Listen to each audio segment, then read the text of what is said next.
নমস্কাৰ বন্ধুসকল, মই আহিছোঁ এখন পথাৰত মানে এনেই এপাক ওলাই আহিছোঁ। ঘৰত থাকি আমনি লাগিছে, গতিকে এনেই অকণ আগবাঢ়ি যাওঁ। পথাৰখন নিজান। আগতে এইখন পথাৰতে বহুত মানুহ থাকে, কিন্তু এতিয়া মানুহ নাইকিয়া। তাকে চাওঁচোন, আপোনাক দেখুৱাওঁ কি হৈছে পৰিৱৰ্তনটো। এতিয়া পথাৰ এনেকুৱা জেগা আছে মানে আপোনাৰ ক'তো মানে ইমান খেতি কৰা নাই।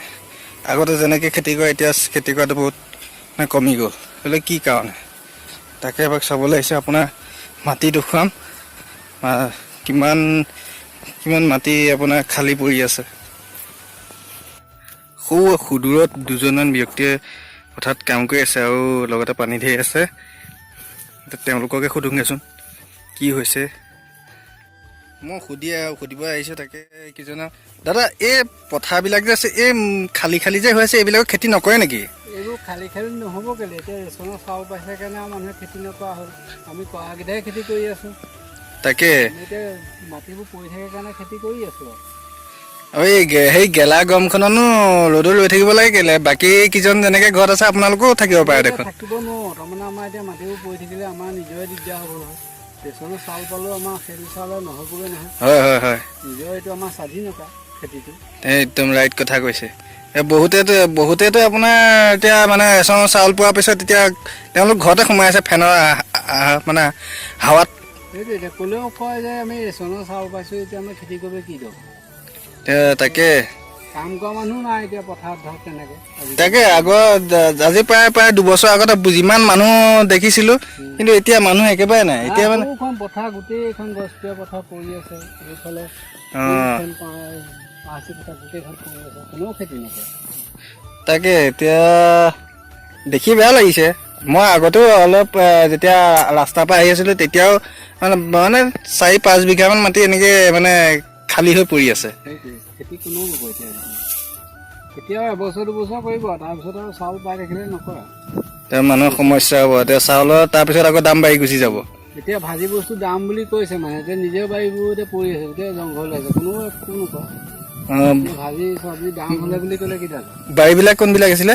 বাৰী গোটেই সেইবিলাক মই আপোনাৰ ওচৰৰ পৰা দেখুৱামগৈ। গতিকে চব পৰি আছে, কোনেও খেতি নকৰে।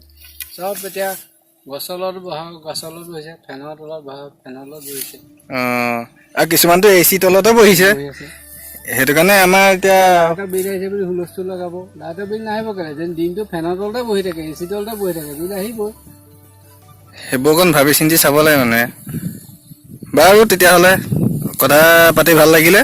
গতিকে আপোনাৰ এতিয়া বাৰীখন দেখুৱাই দিবচোন, কোনফালেদি যাব লাগিব। দেখুৱাই দিছোঁ। এতিয়া মই আহি আছোঁ, তেওঁলোকে য'ত দেখুৱাব এতিয়া মানে শস্য পাচলি খেতি কৰে, সেই জেগাবিলাক দেখুৱাম আপোনালোকক। কেনেকৈ পৰি আছে একদম।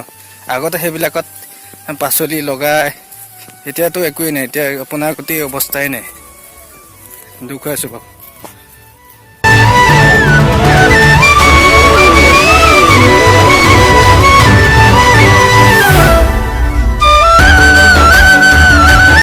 এয়া বাৰীফালে লৈ গৈ আছে।